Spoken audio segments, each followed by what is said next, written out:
Good morning, everyone. Hey, Thursday, 8:10 a.m. Right on time. Welcome to everyone. I'm going to give everyone a quick moment right now just to kind of get situated.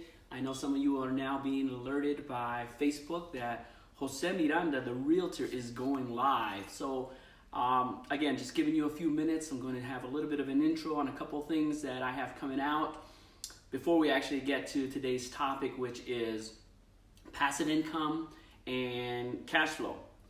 Just a continuation of what we talked about last week. So first of all, I want to start off with something important. There's a magazine that's called American Lifestyle magazine that really is available around the country. I decided to partner up with them and send some material out to clients, future clients. And this month's issue is the cover just kind of is about breast cancer awareness for the month of October. So just a reminder, that's what it is. Donate if you get an opportunity. I know it's one way or the other. We've known people with this. So just donate out there, be supportive, and bring awareness to it. If there's nothing you can do in terms of financial, just bring some awareness to it. It has a photo of some guy that I know here. So if you would like this issue, what it has in there is just, it's not a whole lot about real estate. It has arts, a lot of recipes for the winter, and different things that you can do with your property. So anyway, this is available. If you want one, just comment below or send me a message. I will mail one out to you. Some of you already have this in the mail. Compliments of Jose. This is not one that I published myself, but this is one when I teamed up with American Lifestyle. Compliments of Jose. All right, so I actually want to kind of give a little bit of an intro of why I do this particular show live on Facebook. The reason why I do it is because so many times when we deal with real estate, everyone just thinks about it the old-fashioned way, or a very simple way. What I mean by that is, hey, I want to buy a home to live in. That's fantastic if that's your goal, is I want to buy a home to live in, I want to sell mine. And then that's kind of the end of the transaction. There is no more. What I like to do for my clients is I actually like to talk to them about an exit strategy. So when I am dealing with a client, whether it's buying or selling, if it's on the selling part, we talk about where their equity is, what they can do with it, instead of, hey, I'm just going to buy this house, leave the rest in the bank, and then just leave it on that. Leave the equity in there. So what tends to happen is we tend to spend it. It's just the American way. It's what we do. So I want to talk about quick ways that people can or just give information on how people can use that equity to continue to build some cash flow for their family and make your monthly bills a little bit easier. So I deal with clients on the seller side. We talk about that. On the buyer side, we talk about buying a home that already has equity in it, or we talk about an exit plan about, if it's 7 years that you're going to be in a property, where your equity might be, what you can do to be able to build some cash flow and some passive income. So that's why I do that. I just want to give people ideas and get away from the traditional buy a house for the purpose of just living in it. Buy a house with a purpose of making it an investment property and how it can help you in the future. Make your home an asset and not just a liability. So let's look at terms to do that. So I am the guy that wants to work with you to help you and give you those ideas. Now let's go ahead and get on our topic. Our topic today, again, is cash flow and passive income. I'm going to give you a quick example as to where the numbers are for myself personally, what we're working on, and what our next project is. But I first want to talk about a little bit what cash flow is and what passive income is. So passive income, when we talk about passive income, a lot of times people think, well, you do nothing and money just falls from the sky. Not true. Not true. In passive income, in the beginning, it's not so passive. Because in the beginning, if you do passive income through real estate, you're actually working. You're going out there working a deal. First of all, you're finding the deal. Second of all, you're negotiating with the actual seller. Second, and then third, what you're doing is you're actually saying, where do I get that money? Do I get it from a hard money lender? Do I pull the equity out of my property? Do I get it just a traditional, conventional loan? How do I go about it? So it's not so passive in the beginning. So it can become more passive, or the amount of hours that you put into a property could be less, and then it becomes a little bit what we call passive income. And we all want to be able to get there. We want to be able to go out on vacation and do stuff, knowing that at a a certain time of the month or the beginning of the month, you'll have a certain amount of cash flow coming in. What is cash flow? Cash flow is very simple in real estate terms, is the amount of money you pay on a mortgage, right? On a rental property. Let's talk about rental properties. You pay the mortgage, but what you actually charge for rent. What is the difference? Kind of like equity works, but this is cash flow. For example, really quick on one of our properties, investment property number one, how I mentioned was the value of the house, the balance, where we're at with the equity that we have. By the time we rent it out, we have a positive cash flow of $400. So that's what cash flow is, and that becomes passive income, because I don't really touch that property too much, and monthly we get that into our account.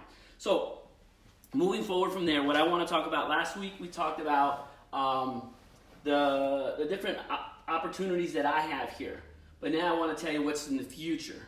So this is what we have done so far. This is where we're at. We're still actively pursuing this particular investment. It's still pending.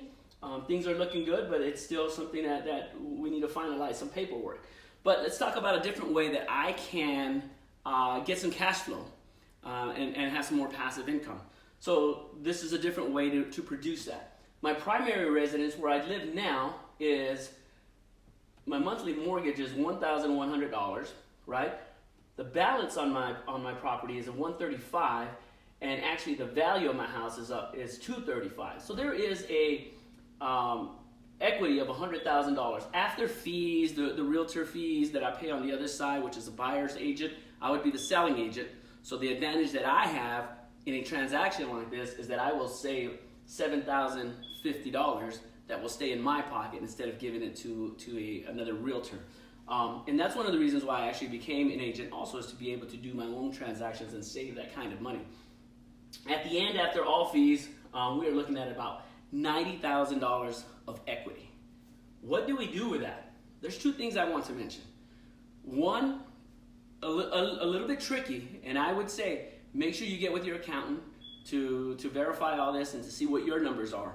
But a quick tip is talk to your accountant about how you can pay less taxes on your equity. And there's a couple of suggestions that they should give you. How you turn around and reinvest that money is one way that you can adjust some of your taxes.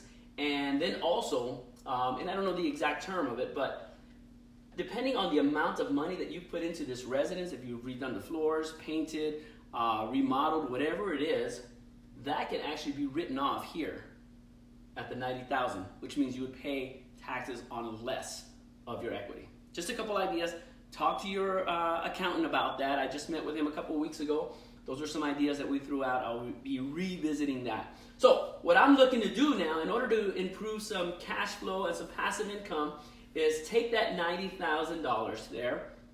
And my goal with that $90,000 is really to be able to acquire 4 properties, right? I acquire 4 properties. If I turn around and reinvest that into other properties, taxes will be way, way less on that $90,000. And then if I buy 4 properties with that, and the reason why I say 4, because if I'm doing a conventional loan, and this is working with my own money, this is not working with other people's money. If I do a conventional loan, it's 20% down. So up to $80,000, I can buy 4 properties qualifying for those particular loans. My goal with those is being able to have some kind of a cash flow right off the bat. So instead of putting my $90,000 in the bank and receiving whatever rate it is that they give us nowadays, which is very, very minimal, I want to put it into an account where we have some positive cash flow. How would you like? This is a good deal here.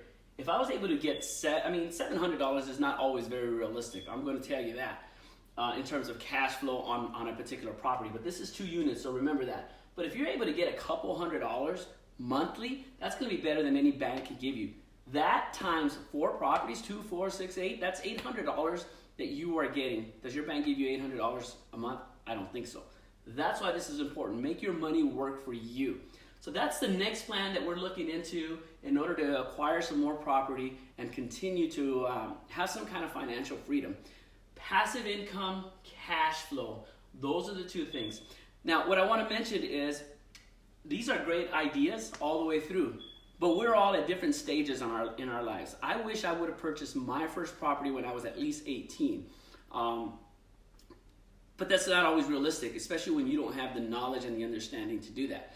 So my goal is to be able to right now tell you, no matter what stage you are in your life, how old you are, there's opportunities out there. And what I mean by that is, if you're a little older and you have property and you have equity in your home, this is a good thing to look at. This is a good thing to look at so that you have money coming in. Invest your money in real estate. So that's a good thing to look at. But make sure you're working with a realtor that is going to work the numbers, not only by what the market is now, but what is the market going to be next year and the year after, and in 7 years when you possibly decide to get out of that property. So make sure someone's going to work those numbers for you really well. So if you're older, you have property, even if you're younger and you have property, what is the equity? What are you doing with that equity? Some people just have money to invest in general. What are you doing with that money? What is your return? How can you use that? That's an opportunity for you. You have money, you can buy properties. But remember, you make money on real estate when you buy your property, not at the end. It's all about the first transaction. That's how you're going to determine if you make any kind of money on that particular real estate. Now, the other one is, and this is the one where a lot of people think they can't do it because they're too young, they don't have experience, whatever reason. The millennials, the younger generation right now, there's people buying homes, but what tends to happen is like, oh, everyone's waiting, they're still living at home with mom, they're 25 years old. Buy a property early in life. It will pay off later as long as you buy it at the right time. There's such a thing that's called house hacking. If you don't have money, but you can qualify for an FHA loan, get into a house, do some house hacking. That just basically means rent your rooms out, understand when you can get out of that property and when you can move on to the second property. So it's called house hacking. Look that up. Maybe that's a topic I'm going to talk about. But again, no matter where you are in life, whether you have money, whether you have equity, you have no money, you're young, you can buy a property. The thing about real estate, it's all about creative investing. Please understand, it's creative investment. There's ways for you to get the money, whether it be conventional loans, hard money loans, friends, gifts, equity. It's all there for you. You just have to have that knowledge and that understanding.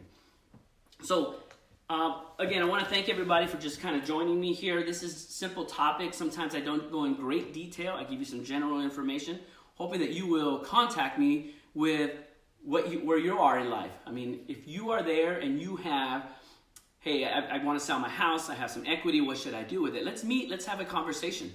Give me a call. You know, I want to be your realtor. I want to be the realtor that not only puts you into a house, but turns your house into an investment. That's what I believe really separates me from others is I want to be able to build your future off of that first property, the third or fourth property that you have. Let's work together. Give me a call. I would be honored to do this for you. Everybody, signing off. We'll talk soon. Take care. Until next week.